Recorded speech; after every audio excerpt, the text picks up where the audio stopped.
오늘의 헤드라인입니다. 보톡스 균주를 도용했다는 문제를 두고 대형 제약업체와 중소제약업체가 2년 반 넘게 법적 다툼을 벌이고 있습니다. 중소벤처기업부는 중소기업의 기술 침해가 있었는지에 대해 정식 조사에 착수한 것으로 확인돼 그 결과에 관심이 쏠리고 있습니다. 여름 휴가철을 맞아 해외로 나가는 분들 많으실 겁니다. 특히 비행기를 타면 내부가 좁고 습도도 낮아서 호흡기 질환이나 피부 질환, 심부정맥 혈전증 등을 겪을 수 있는데요. 과학 본색 시간에는 비행기 안 건강관리 요령에 대해서 자세히 알아봅니다. 여름철 보양식 삼계탕을 집에서 간편하게 즐기는 즉석 삼계탕이 나트륨 투성이인 것으로 드러났습니다. 즉석 삼계탕 한 팩의 평균 나트륨 함량은 하루 섭취 기준량의 75% 수준이어서 주의가 필요합니다. 15m 이상 자란 높은 수목에 올라가서 병해충 관리나 종자를 채취하는 일을 하는 직업을 아보리스트라고 하는데요. 오늘 주미피플 시간에는 숲을 지키는 아보리스트 김병모 씨와 함께 이야기 나눠봅니다.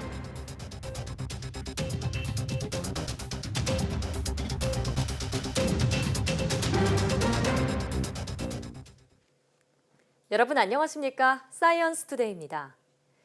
대형 제약업체인 대웅제약과 중소업체인 메디톡스 사이에 이른바 보톡스 분쟁에 대해 정부가 조사에 착수한 것으로 확인됐습니다. 중소벤처기업부는 이번 사건을 제1호 중소기업 기술 침해 행위 행정조사 대상으로 선정해 조사를 벌이고 있습니다. 김승재 기자입니다. 보툴리눔 톡신, 즉 보톡스의 균주와 보톡스 제제의 제조 공정 기술을 대웅제약이 훔쳐갔다. 메디톡스의 거짓말이다. 자체적으로 확보 개발한 것이다. 수년째 이어지는 대형 제약업체와 중소제약업체 사이의 분쟁에 중소벤처기업부가 나섰습니다. 지난해 12월 중소기업 기술 보호 지원에 관한 법률 개정안이 본격 시행되자 메디톡스는 대웅제약이 기술을 탈취했다며 지난 3월 중소벤처기업부에 신고했습니다. 수개월간 신고 내용을 검토해온 중기부는 이달 초순 이번 사건을 정식 조사하기로 결정했습니다. 이는 중소벤처기업부가 결정한 제1호 중소기업 기술 침해 행위 행정조사입니다. 그 기업 같은 경우는 이제 해외 절차를 이용하려고 노력하기도 하고 그러던 차인데 저희 제도가 있는 것을 발견하고 신청한 기업이 있어서 그 건에 대해서는 지금 조사 개시를 해서 조사를 진행 중에 있습니다. 중기부는 지난 9일 두 회사 측에 조사 착수 사실을 알리고 관련 자료를 요청했습니다. 중기부는 외부 전문가들로 구성된 기술 침해 자문단의 의견을 참고하면서 조사를 진행할 예정입니다. 수년째 이어진 대형 업체와 중소제약업체 간 분쟁에 정부가 직접 조사에 나섬에 따라 그 결과에 관심이 쏠리고 있습니다. YTN 김승재입니다. 정부가 코오롱생명과학의 골관절염 유전자 치료제 인보사에 대한 연구개발 지원금 환수에 착수했습니다. 보건복지부는 코오롱생명과학의 인보사 R&D에 3년간 지원된 82억 원의 연구비 가운데 최근 연도에 집행된 25억 원을 환수하기 위해 관련 절차를 밟고 있습니다. 코오롱생명과학의 인보사는 지난 2015년 10월 정부의 글로벌 첨단 바이오 의약품 기술 개발 사업에 선정돼 3년간 총 82억 원의 지원금을 받았습니다. 당시 보건복지부와 미래창조과학부는 국내 바이오 산업을 단기간에 글로벌 수준으로 끌어올린다는 목표에 따라 코오롱생명과학을 포함한 4개사를 연구과제 주관기관으로 선정했습니다. 지원금은 보건복지부와 과학기술정보통신부가 50%씩 분담했습니다. 새로운 정지궤도 기상위성인 천리안위성 EA호가 정식 서비스를 시작합니다. 과학기술정보통신부는 천리안위성 EA호가 지난해 12월 발사된 이후 7개월의 준비 과정을 마치고 정식 서비스를 시작한다고 밝혔습니다. 천리안 EA호는 지구 약 3만 6천 킬로미터 상공에서 머물며 기상 관측 등의 임무를 수행합니다. 천리안 위성 EA호는 천리안 위성 1호보다 해상도가 4배 높아지는 등 성능이 대폭 향상됐습니다. 달 표면에 지금까지 추정했던 것보다 더 많은 얼음이 존재할 수 있다는 증거가 발견됐습니다. 로스앤젤레스 캘리포니아 대학 연구팀은 달 남극에 움푹 들어간 지형인 크레이터와 이와 비슷한 환경을 지닌 수성 북극의 크레이터를 비교 분석한 결과 이렇게 나타났다고 밝혔습니다. 연구팀은 수성 북극의 위도가 높아질수록 크레이터에 얼음이 쌓이는 것을 확인했고 달 남극 주변에서도 이와 비슷한 현상을 관찰했습니다. 달에서 충분한 물을 확보하는 일은 인류가 달에 장기간 체류하기 위한 필수 조건으로 연구팀은 이번 분석 내용을 토대로 달 크레이터에 있는 물의 양을 정확히 측정하는 연구에 나설 계획입니다. 국내 연구진이 뇌파를 측정해 치매 위험군을 가려내는 기술을 개발했습니다. 한국한의학연구원은 환자 이마에 전극을 붙여 전전두엽 뇌파를 측정하는 방식을 통해 치매 위험군을 선별하는 기술을 개발했다고 밝혔습니다. 연구팀은 실제 고령자 500여 명을 대상으로 뇌파를 5분 동안 측정하는 실험에서 치매 위험군을 선별해내는 데 성공했다고 설명했습니다. 연구팀은 후속 연구를 통해 치매 초기 또는 전 단계 증상까지 파악할 수 있는 기술을 확보할 것이라고 덧붙였습니다. 국내 연구진이 인간의 줄기세포를 이용해 대량 증식이 가능한 3차원 형태의 간 유사 모델 개발에 성공했습니다. 간 독성과 유효성을 평가할 수 있는 인체 모델로 신약 개발의 효율성을 크게 높일 전망입니다. 이정우 기자입니다. 사람의 간은 재생이 잘 되기도 하지만 체외에서 전혀 증식할 수 없다는 게 한계입니다. 인체의 거의 모든 신체 세포로 분화할 수 있는 전분화능 줄기세포, 배아줄기세포와 역분화 줄기세포, 유도만능 줄기세포가 이에 해당하며 특정 세포로만 분화할 수 있는 성체 줄기세포와 구별됩니다. 국내 연구진이 이런 전분화능 줄기세포를 이용해 신약 개발 단계에서 필요한 간 조직을 대신할 수 있는 인간의 간과 비슷한 모델을 개발했습니다.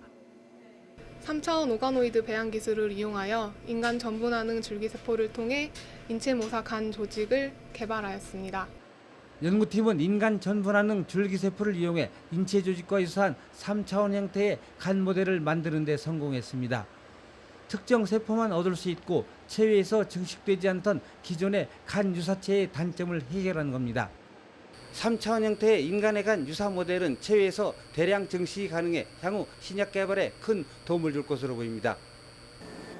체외에서 5개월 이상 장기간 증식이 가능하고 동결과 해동이 가능하며 인간의 간과 비슷한 모델로 진화했다는 설명입니다. 환자 맞춤으로 간 독성과 약효를 평가할 수 있는 그런 모델을 비임상에 제공해 줌으로 해서 신약 개발의 활용성을 높일 수 있을 것으로 기대됩니다.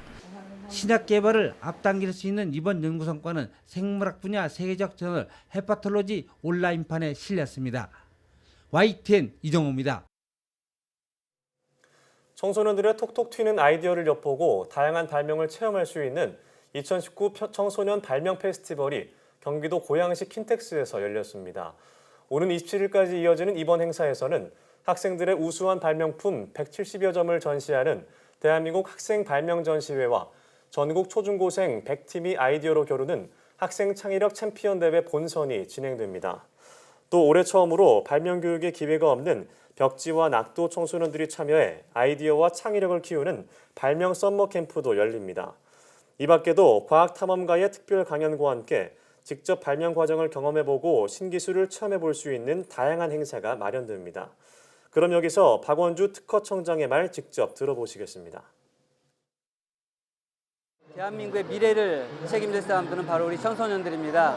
청소년들이 창의력과 도전 정신을 가지고 계속 열심히 공부하는 경우에는 우리 미래가 언제든지 밝다고 생각하는데 발명 교육은 이런 청소년들의 자기가 가진 창의력과 아이디어를 발휘할 기회를 주고 그런 것들을 어떻게 발휘하는지 방법을 가르쳐주는 자리입니다. 이번 행사를 통해서 보다 많은 청소년들이 우리 미래를 위한 경쟁력을 갖추길 기대하고 있습니다.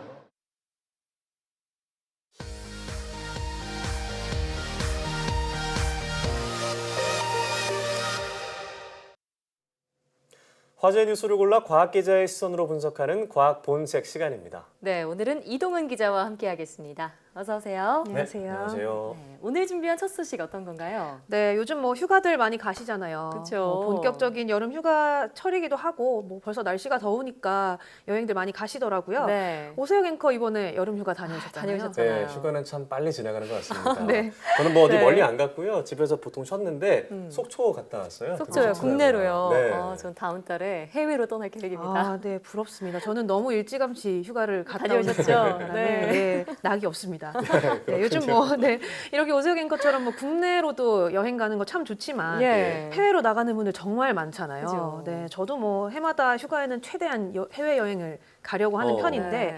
혹시 뭐 특별히 가고 싶은 나라나 뭐 목적지가 있으신가요? 저는 먼저 말씀하시죠. 저는 뭐 많이 다녀본 건 아니지만 뭐 네. 유럽이나 이런 데 가봤는데 미국을 안 가봤어요. 그래서 미국을 꼭 가보고 싶습니다. 전 유럽도 안 가봤기 때문에 네. 스위스 가보고 싶어요. 그래요. 정말 가고 싶은 나라가 너무 많습니다. 네. 그런데 이 오랫동안 뭐 예를 들어 미국이나 유럽 같은 경우도 예. 10시간 이상씩 이렇게 맞아요. 비행기를 타야 되니까 사실 이 장거리 비행 때문에 여행 가기 전부터 좀 이렇게 걱정이 앞서는 경우가 있어요. 네. 맞아요. 그래서 오늘 이렇게 여행 가시는 분들 비행기 안에서 좀 지키실 수 있는 건강 관리 상식 팁 좀 드리려고 합니다. 네, 지구 반대편 가려면은 뭐 10몇 시간은 기본이고 그러니까요. 경유하면 20몇 시간도 그렇죠. 타야 되는데 네. 먼저 어떤 걸 주의해야 될까요? 네, 우선은 뭐 비행기 타면 가장 많이 느끼는 게 건조하다 이런 거 아, 많이 느끼잖아요. 맞아요.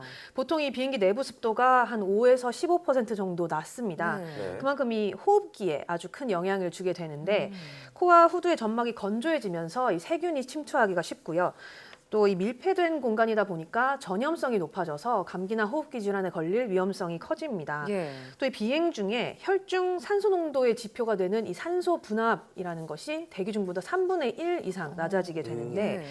뭐 천식이라든가 만성 폐쇄성 폐질환을 앓는 사람의 경우는 호흡곤란이라든가 뭐 가슴 통증을 느낄 수도 있다고 합니다. 그렇군요. 아니 근데 즐겁게 떠난 여행인데 비행기에서부터 아파버리면 그렇죠. 여행 네. 내내 고생하게 되고요. 컨디션 관리가 안 될 텐데 네. 이 기내에서 호흡기 질환이 생기는 걸 막으려면 어떻게 해야 할까요?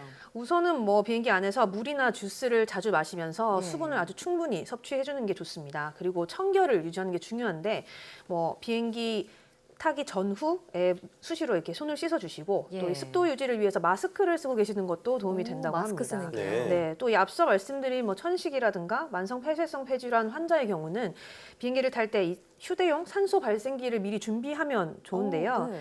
요즘에는 이 항공사에 미리 얘기를 해서 이 산소 공급 장치를 신청하는 방법도 있다고 하니까 참고하시면 좋을 것 같습니다. 산소 공급 장치를 제공받는 건 처음 들어보는 저도 것 처음 하는 같은데 사실이에요. 근데 생각해보면 비행기 안에서 좀 건조하게 문제가 되는 것 같아요. 저 맞아요. 같은 경우에는 렌즈 끼는데 네. 좀 뻑뻑하기도 하고 눈이요. 피부가 당기기도 하고 그런 것 같더라고요. 네, 맞습니다. 이 습도가 낮으면 뭐 호흡기뿐만 아니라 눈이랑 피부에도 큰 영향을 주게 되죠. 예. 네. 이 피부 장벽의 기능이 떨어지면은 뭐 외부 자극이라든가 알레르기 유발 물질에 대해서 민감해지게 되고요. 네. 뭐 아토피 피부염이나 건성습진 이런 피부 질환에 걸릴 위험도 커집니다. 우선은 뭐 로션이나 보습제 충분히 네. 바르시는 게 좋고요. 지나친 화장은 안 하고 타시는 게 좋습니다. 맞아요. 네. 다만 이 자외선 차단제는 꼭 바르시는 게 좋은데요. 네. 이 비행기 창을 통해서 들어오는 이 자외선의 경우는 지상에서보다 훨씬 강하기 때문에 그래요. 네, 창문을 될 수 있으면 닫으시고요. 네. 또 이 오랫동안 이 자외선에 노출되는 걸 피하시는 게 좋습니다. 네. 그리고 뭐 콘택트 렌즈 낀다고 하셨는데 눈 보호를 위해서는 렌즈 끼지 마시고 안경을 쓰고 그렇군요. 타시는 게 좋을 것 같습니다. 저는 뭐 화장도 다 지우고 네. 창문 열고 인증샷 찍기 바빴는데 앞으로 그러면 안 되겠어요. 조심해야겠어요. 네. 또 이 비행기 타면 힘든 게 오랫동안 앉아 있다 보니까요. 다리가 좀 당기고 네. 붓기도 하잖아요. 이런 것도 참 불편하던데요. 맞습니다. 이 아무래도 비행기가 높이 올라가면 이 산소량이 떨어지게 되겠죠. 네. 여기서 다리를 구부리고 오랫동안 이렇게 같은 자세로 앉아 있다 보면 혈액 순환이 잘 안 될 수밖에 없는데 네. 그래서 이른바 이 이코노미 클래스 증후군 이런 게 생기는 겁니다. 혹시 들어보셨어요? 전 처음 들어보는 건데요. 저도 처음 들어보는 네. 거예요. 아, 그러신가요? 네. 정확한 이름은 사실 심부정맥 혈전증입니다. 네. 질환의 일종인데 이 이코노미 클래스 좌석이 비교적 좀 좁은 좁은 편이잖아요. 네. 그래서 여기에 탔을 때 주로 이런 증상이 나타난다 해서 붙여진 이름입니다. 네. 이 산소 농도가 낮은 비행기 안에서 이렇게 오랫동안 한 자세로 앉아 있으면 골반에 정맥이 눌리게 되는데 네. 이때 이 혈관 속에 혈액 일부가 굳어지면서 혈전이 생기게 되는 겁니다. 네. 그러면 이 혈전이 혈관을 타고 이동을 하다가 폐동맥을 막을 수가 있고요. 심한 경우에는 폐색전증을 일으켜서 사망할 수도 있다고 합니다. 사망에 이를 수도 있군요. 네, 실제로 이런 심부정맥 혈전증이 해마다 200만 명 정도 발생을 한다고 합니다. 예. 그 중에서 한 60만 명 정도가 이 폐색 전증으로 이어지게 되고 이 중에서 한 10만 명 정도가 사망한다 이렇게 네. 알려져 있다고 합니다. 예. 아니 비행기에 앉아 있는 것만으로도 걸릴 수 있다니까 좀 심각하게 네. 느껴지는데 네. 좀 예방할 수 있는 방법이 있을까요? 뭐 보통 이 비행기를 타는 날로부터 이 한 6주 이내 정도의 큰 수술을 받았거나 뭐 네. 심부정맥에 원래 질환이 있었던 사람 혹은 뭐 혈전증이 있던 사람 네. 또 뭐 우리가 흔히 생각하는 이 암 환자라든가 뭐 임산부, 임신부, 고령자의 경우는 특히 주의가 많이 필요한데 네. 일단은 이 5시간 이상 정도 비행을 좀 길게 할 때는 기내에서라도 한두 시간에 한 번씩은 일어나서 이렇게 좀 몸을 움직여 주시는 게 좋습니다. 스트레칭도 해주고요. 네, 뭐 걷는다거나 맨손 체조를 해주시는 게 좋고요. 특히 이 다리를 좀 주무르거나 발 뒤꿈치 근육을 이렇게 폈다 접었다 하면서 스트레칭 해주는 게 좋고, 이 발목과 종아리 근육을 자극을 하면서 혈액 순환을 좀 도와주는 게 좋다고 합니다. 그리고 이 비행기 탈 때 옷 같은 경우도 좀 느슨하고 편하게 이렇게 입는 게 좋을 것 같은데, 특히 이 반지나 벨트 같은 거 이렇게 조이는 건 좀 빼두시는 게 좋고요. 특히 정맥류 치료를 받은 적이 있는 사람이다 하면 뭐 의료용 압박 스타킹 이런 게 많이 있으니까 신는 것도 도움이 된다고 합니다. 그리고 앞서도 얘기를 했지만 비행기 안에서는 물을 마시는 게 굉장히 중요합니다. 네, 혈전이 생기는 것도 이 물을 충분히 마시면 막을 수가 있는데, 대신에 이 커피나 술 같은 거는 이 수분 배출을 더 촉진하기 때문에 피하시는 게 좋습니다. 그렇군요. 뭐 대부분의 사람들이 사실 뭐 이코노미 클래스 타시잖아요. 그렇죠. 네. 이 즐거운 여행 앞두고 좁은 좌석에서 장시간 비행해야 할 경우 방금 설명해 주신 내용들 숙지해 두시면 좋을 것 같고요. 네. 기내에서 조심해야 할 질환들 또 있을까요? 네, 이번에는 이 귀에 생기는 병이 또 있습니다. 보통 우리 비행기 타서 이륙하거나 착륙할 때 되면은 귀가 먹먹해지잖아요. 네, 침 삼켜야죠. 네. 그렇죠. 이게 심하면 이 통증이 생기면서 기압성 중이염이 발생할 수가 있습니다. 이 고도가 달라지면 고막 안쪽에 있는 공기압 조절이 잘 안 되기 때문인데요. 귀를 찌르는 것 같은 이런 심한 통증이 생기면서 현기증이 난다거나 뭐 이명, 난청까지 발생할 수 있고요. 이런 기압차가 계속 이어지면은 고막 안쪽으로 물이 차는 이 삼출성 중이염이 생길 수도 있다고 합니다. 그래서 비행기를 탈 때 껌을 씹으면 좋다 이런 얘기가 있더라고요. 네, 맞습니다. 실제로 이렇게 껌이나 사탕을 먹는 게 도움이 된다고 합니다. 이 뭔가를 먹거나 삼키면 닫혀있던 귀 속 연결관이 이렇게 자연스럽게 열리면서 이 기압차를 줄일 수 있는데요. 특히 아이들의 경우는 이 귀 속에 있는 연결관이 굉장히 짧은 편입니다. 그래서 중이염이 쉽게 생길 수 있기 때문에 뭐 미리 병원을 찾아서 혹시 뭐 이런 관련된 질환이 없는지 검사를 받는 게 좋고, 또 이 비행기가 내리거나 뜰 때는 사탕을 하나 이렇게 물고 먹고 있게 하면은 도움이 된다고 합니다. 또 아까 말씀하신 것처럼 하품을 한다거나 뭐 코와 입을 막고 숨을 쉬는 것도 실제로 도움이 된다고 하고요. 요즘은 이 간단하게 귀마개를 쓰시는 분들 많거든요. 귀마개를 하면 이 귀 속 압력이 조절이 되면서 통증이 줄어들고요. 또 이 외부 소음을 차단해주기 때문에 귀에 주는 자극도 줄일 수가 있다고 합니다. 네, 또 장시간 비행할 때 귀마개 꽂고 자면은 또 잠도 잘 올 것 같은데 네. 요즘은 비행기에서 귀마개를 주기도 하더라고요. 맞습니다. 네. 그런 거 이용해 보면 좋겠고요. 근데 또 정신적인 고통 때문에 이 비행이 힘들다 이런 분들도 계시죠? 네, 뭐 대표적인 게 이 공황장애 앓으시는 분들 요즘 좀 증가하는 추세인데, 아마 뭐 유명 인사라든가 연예인들의 경우도 이렇게 공황장애 때문에 비행기 타는 게 어렵다 이런 얘기를 많이 한 걸 들으셨을 것 같습니다. 공황장애뿐 아니라 뭐 폐소공포증, 또 이 비행공포증 이런 질환이 있는 경우에는 갑작스럽게 뭐 불안이나 호흡곤란을 호소하는 분들이 있는데요. 우선은 뭐 최대한 마음을 가다듬는 게 중요하다고 합니다. 전문가들의 얘기를 들어보면 비행기 탈 때 일단은 조급하지 않게 시간적 여유를 아주 넉넉하게 두고 이 탑승을 하시는 게 좋고요. 이렇게 마음의 안정을 찾은 후에 이 비행기를 타는 게 좋다고 합니다. 또 비행기 안에서 수시로 걸으면서 뭐 스트레칭도 좀 하시고요. 또 카페인이나 알코올은 최대한 피하시는 게 좋다고 하고요. 뭐 증상이 심하다면 사실 최대한 이 비상약을 처방 받으셔서 미리 복용을 하시면 좋겠죠. 자, 요즘에 휴가철이라 비행기 타시는 분들 많을 것 같은데 오늘 이동훈 기자 얘기에 많은 도움이 됐으면 좋겠고 다음 휴가 아마 황보 앵커도 있을 텐데 비행기 탈 때마다 참고하시면 좋을 것 같다는 생각이 드네요. 선크림 꼭 발라야겠어요. 네, 뭔가 부럽습니다. 네, 오늘 말씀 잘 고맙습니다. 들었습니다.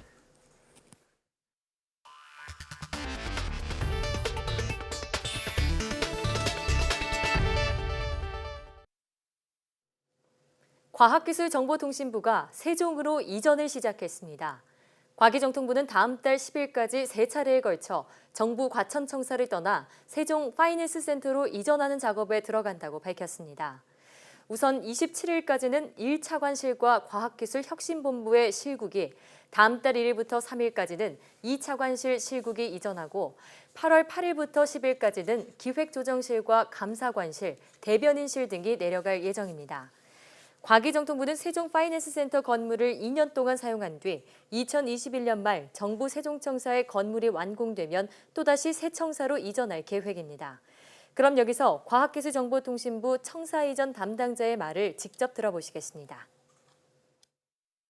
각 실급별로 모든 통신이 완비되어 있기 때문에 바로 업무에 업무 볼 수가 있습니다. 1차관 소속의 부서, 다음 주는 2차관 소속의 부서, 그 다음 주는 공통부서가 이사를 하게 됩니다. 그래서 8월 12일부터는 모든 부서가 한꺼번에 같이 일을 하게 되겠습니다.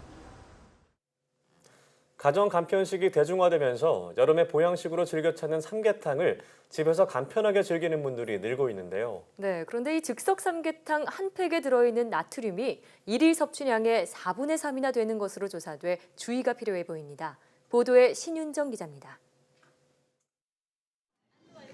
들깨와 녹두를 넣은 삼계탕에 반계탕까지 가정 간편식이 인기를 끌면서 즉석 삼계탕도 다양하게 출시되고 있습니다. 데우기만 하면 돼 더운 여름철 간편하게 가족들의 건강을 챙기려는 주부들의 눈길을 사로잡습니다.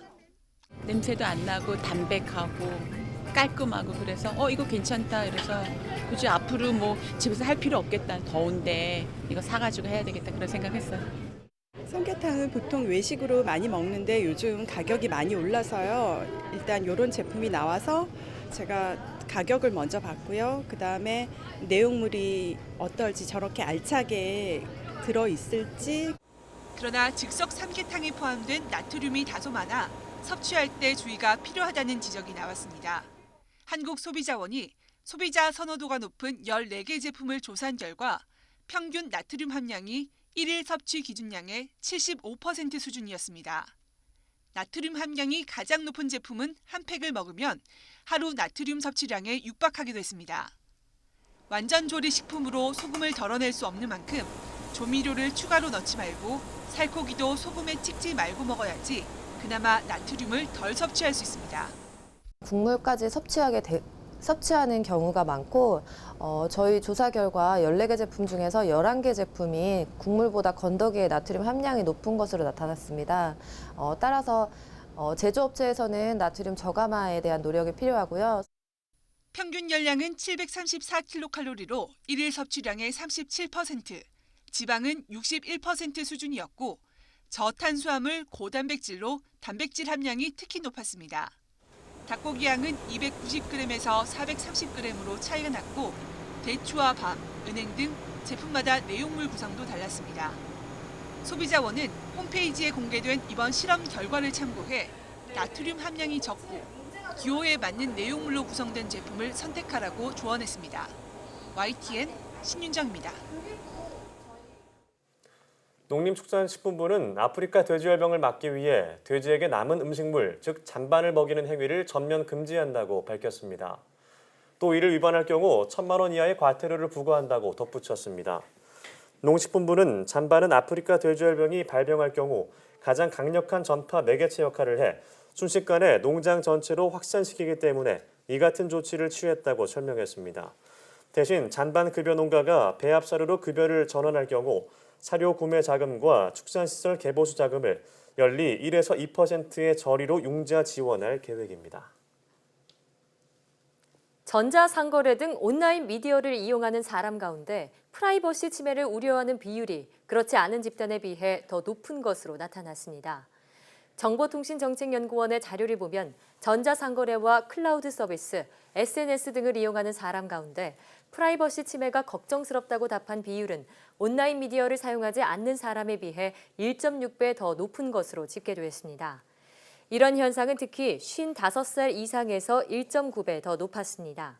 온라인 미디어별로는 전자상거래 이용자의 경우 일반적인 프라이버시 침해를 우려한 데 비해 SNS 이용자는 개인정보 도용을 걱정하는 것으로 조사됐습니다. 전남 영광에 있는 한빛원전 4호기 경납 건물 벽에서 1m가 넘는 구멍이 발견됐습니다. 한국수력원자력은 한빛 4호기 경납 건물에 있는 방사능 유출 방지용 내부 철판과 외벽 사이에 가로 331cm, 세로 최대 97cm, 최대 깊이 157cm의 구멍을 확인했다고 밝혔습니다. 구멍이 발견된 곳은 대형 관통부로 콘크리트 두께가 167cm인 점을 고려하면 약 10cm 정도 두께만 남고 내부는 빈 것으로 판단됩니다. 한빛원자력본부는 지난 2017년 11월 공극을 발견한 뒤 한빛 3, 4호기를 대상으로 확대 조사를 벌이고 있습니다. 지난 4월 출시를 앞두고 결함이 발견돼 전격적으로 출시 일정을 연기했던 삼성전자의 갤럭시 폴드가 오는 9월 출시됩니다. 삼성전자는 최종 테스트를 진행하고 있다며 9월부터 순차적으로 글로벌 시장에 출시할 예정이라고 밝혔습니다. 삼성전자 측은 문제가 됐던 화면 보호막을 베젤 아래까지 연장해 화면 전체를 덮었다며 보호막이 디스플레이의 한 부품으로 보이게 해 임의로 떼어낼 수 없도록 했다고 설명했습니다. 삼성전자는 지난 4월 테스트용으로 지급했던 단말기에서 화면 보호막이 떼어지고 꺼짐 현상이 일어난다는 지적이 일자 미국 출시 사흘을 앞두고 전격적으로 일정을 연기했습니다. 미국 전자업계 단체들이 최근 일본의 한국 수출 규제 조치와 관련해 조속한 해결을 촉구하는 서한을 한일 양국 정부에 공동 발송했습니다. 미국 반도체 산업협회와 국제반도체 장비재료협회 등 6개 단체는 현지 시간 23일 세코 히로시게 일본 경제산업성과 유명희 통상교섭 본부장에게 공개 서한을 보냈습니다. 이들 단체는 서한에서 최근 일본 정부가 발표한 일부 반도체 소재에 대한 수출 규제와 관련한 우려를 전한다면서 이번 사안의 조속한 해결을 요청한다고 촉구했습니다. 이들 단체는 일본의 소재 수출 규제 조치가 규제의 불확실성과 잠재적인 공급망 붕괴, 출하 지연 등을 초래하면서 글로벌 경제 전체에 심각한 악영향을 미칠 수 있다고 경고했습니다.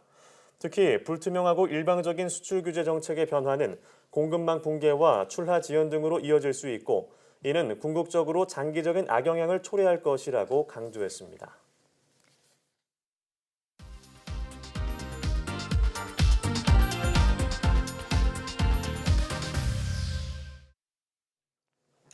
땅이 아닌 나무 위에서 생활하는 것은 어떤 느낌일까요?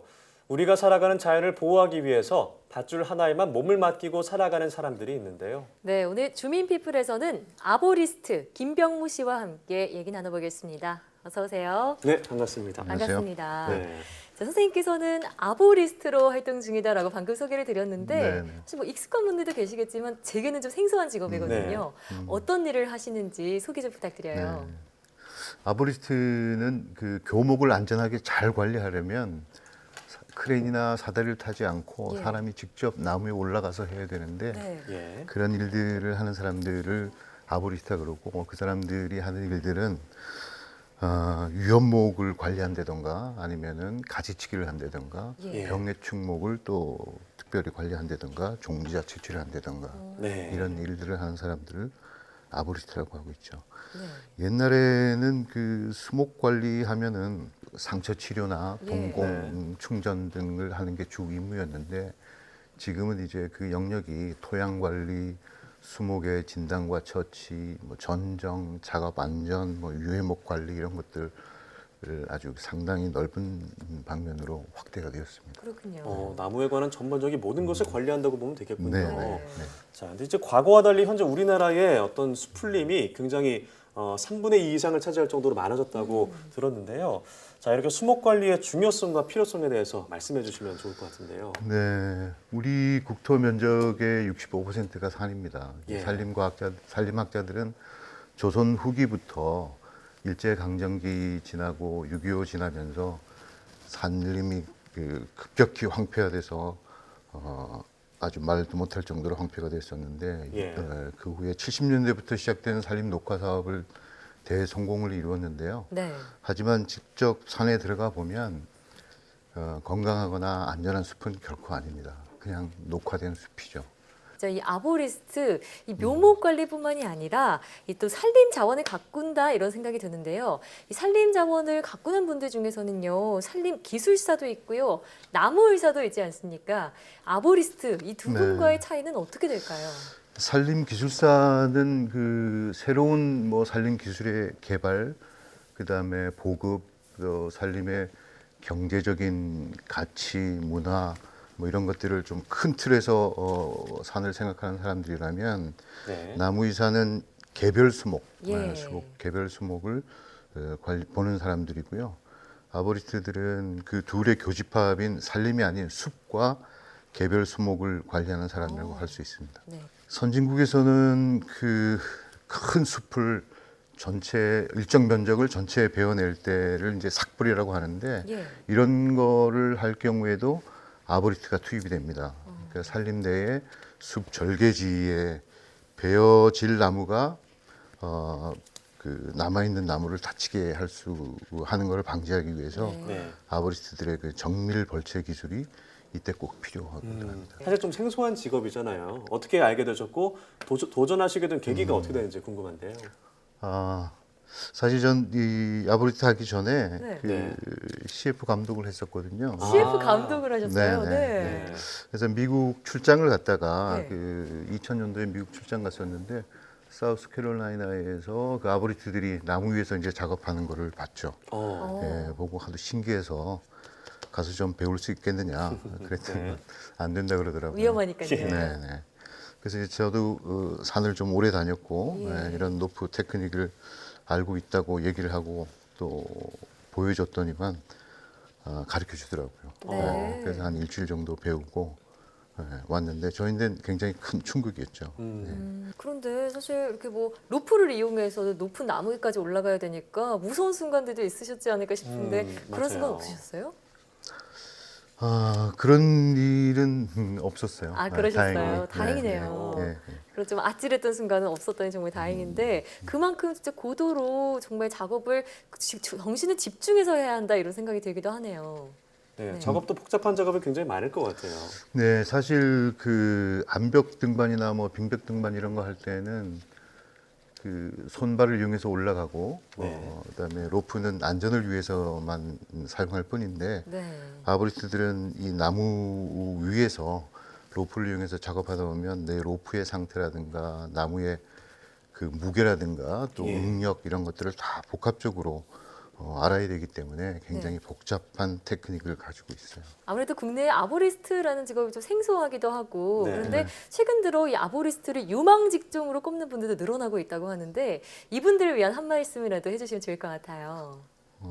가장 그 보람 있는 일은 나무를 이제 올바르게 관리할 수 있다는 거죠. 그렇죠. 그리고 그 나무 위에 올라가서 정말 땀 흘리고 일하고 내려와서 내가 작업한 나무를 한 발 떨어져서 봤을 때 굉장히 그 노동의 즐거움, 보람도 느끼실 것 같아요. 그런 보람을 느낍니다. 자, 최근 정말 아보리스트가 이렇게 수목을 지키면서 말씀하셨다시피 보람도 느끼면서 또 나무 타는 즐거움도 함께 느낄 수 있지 않나 이런 생각도 듭니다. 그래서 여러 가지 흥미를 느껴서 아보리스트를 꿈꾸는 분들이 참 늘어나고 있다고 하는데요. 이런 분들에게 앞으로도 좋은 길잡이가 돼주시길 바라겠고요. 자, 혹시 또 마지막으로 해주고 싶은 말씀이 있으면 한 말씀 더 부탁드릴게요. 나무는 그 사람이 죽인다고 생각합니다. 그래서 이제는 사람이 그 올바른 방법으로 나무를 살려야 할 때라고 생각하고요. 그러려면은 그 많은 아보리트들이 그 많이 양성이 돼서 아름다운 숲, 건강한 숲을 가꿀 수 있게 됐으면 좋겠습니다. 네, 그 소망 저희도 함께 응원하겠습니다. 오늘 말씀 고맙습니다. 네, 고맙습니다.